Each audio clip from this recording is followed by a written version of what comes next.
Hello everyone, this is Tom Fox. I'm the Compliance Evangelist, and I'd like to welcome you to a special 5-part podcast series, which I'm doing with Jay Rosen, entitled, May the Podcast Be With You, on the intersection of Star Wars and compliance.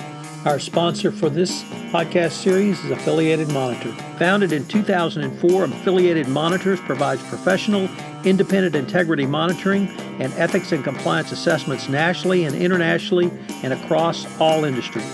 With its knowledge of effective ethics and compliance programs and cultures, Affiliated Monitors is respected for its work as the corporate monitor on matters ranging from multinational corporations to small and mid-sized companies, and even individuals. Having served in over 500 monitorships, no one has more experience as an independent monitor than the team at Affiliated Monitors.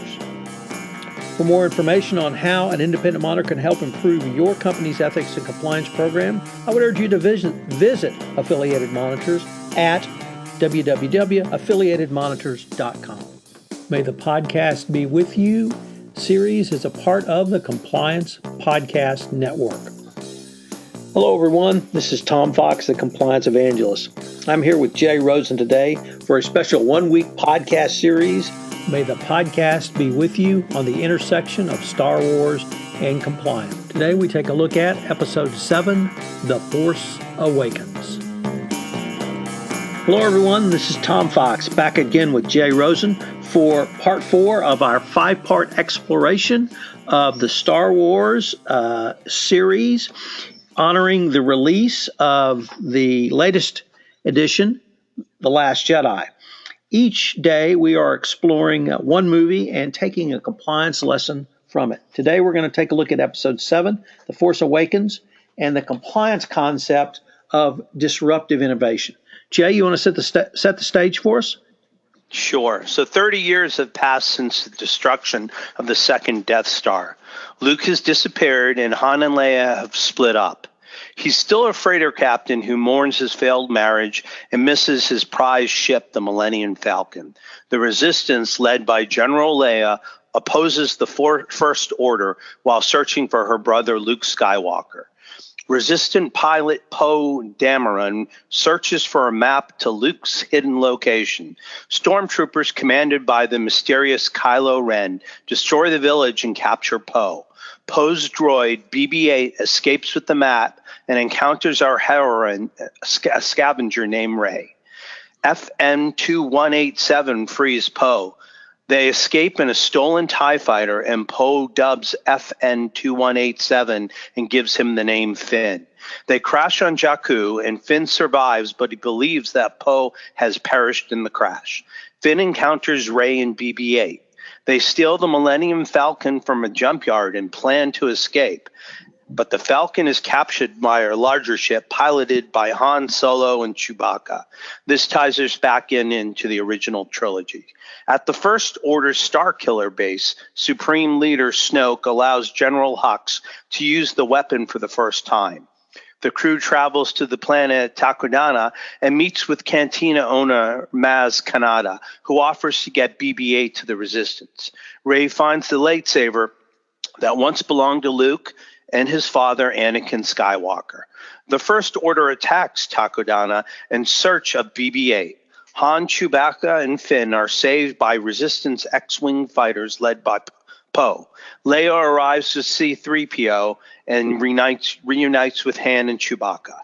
Ren captures Rey and takes her to the Starkiller base. Ren interrogates her about the map, and she uses the Force and escapes with a callback to using a Jedi mind trick on the nearby guard. The Resistance plans to destroy the superweapon. Han confronts Ren, calling him by his birth name, Ben. He implores him to abandon the dark side, but Ren refuses and kills his father. An injured Ren pursues Finn and Rey to the surface. A lightsaber battle breaks out between Ren and Finn, leaving Finn badly wounded. Rey takes the lightsaber and uses the Force to defeat Ren before they are separated by a fissure as the planet begins to disintegrate and implode. Escape with Finn and the Falcon. Star Killer Base's core ignites into a new star. The Resistance celebrates while Leia, Chewbacca, and Rey mourn Han Solo's death. R2-D2 then suddenly awakens and reveals the rest of the secret map, which Rey follows to the oceanic planet of Octu, where she finds Luke and returns his lifesaver.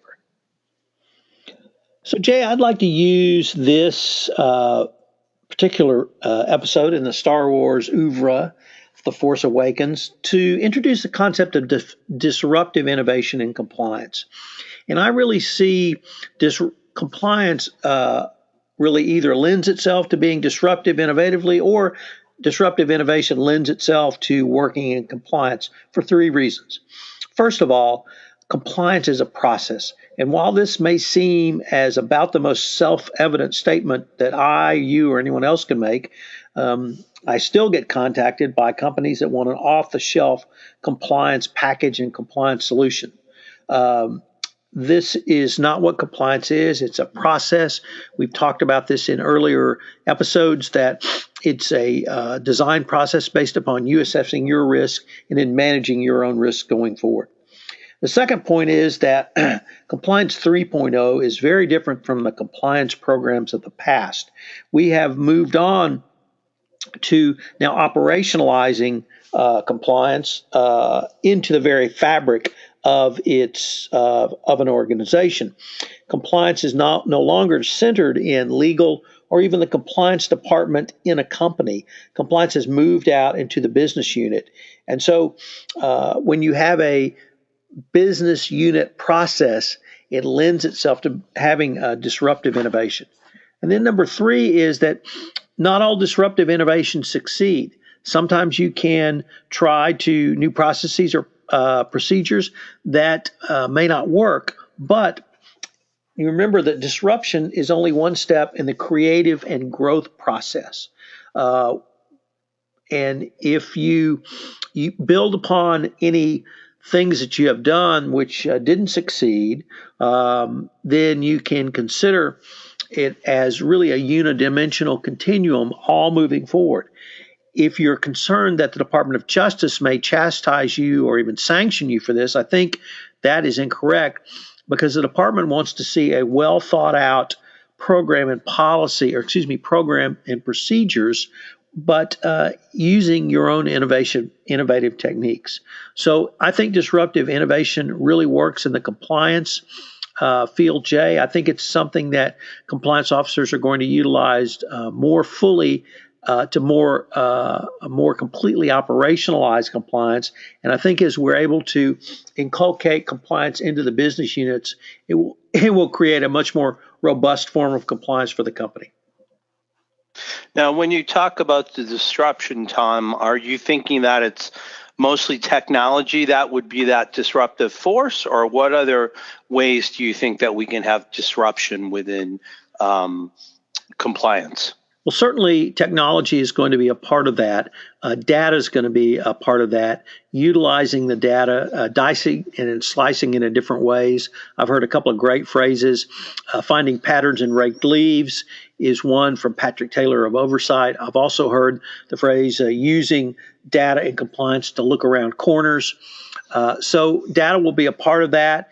And this is not something that typically lawyers and compliance practitioners have really understood and utilized in their compliance program. So I think it will be data driven. It will be ways to consider different aspects of your business to determine if there's risk, because always remember, Mike Volkov says, follow the money. There has to be money or something else paid to get the benefit of the contract. So how did the employees generate enough money to pay a bribe? They had to utilize something, some business process, some failure of your controls, and having the ability to more completely detect and prevent that will be a disruptive innovation for compliance going forward. So this is Tom Fox and Jay Rosen. We'd like to thank you for listening to day 4 of our 5-part series on exploring the intersection of compliance and Star Wars. Tomorrow will be our final episode in this 5-part series, and I hope you will join us for our review of the movie Rogue One and compliance concepts around it. Thank you for listening. Hello, everyone. This is Tom Fox again. I'd like to thank you for listening to part 4 of the 5-part series of May the Podcast Be With You on the intersection of Star Wars and compliance. If you have listened to this podcast on iTunes, I would greatly appreciate it if you would rate us, as it would help in our rankings. Also, if you have any questions, you can email me at tfox@tfoxlaw.com. You can email Jay at jrosen@affiliatedmonitors.com. Please join us tomorrow where we take a look at the movie Rogue One and the compliance concept of the myth of the rogue employee in our final episode of our 5-part exploration of May the Podcast Be With You on the intersection of compliance and Star Wars. Thank you again for listening.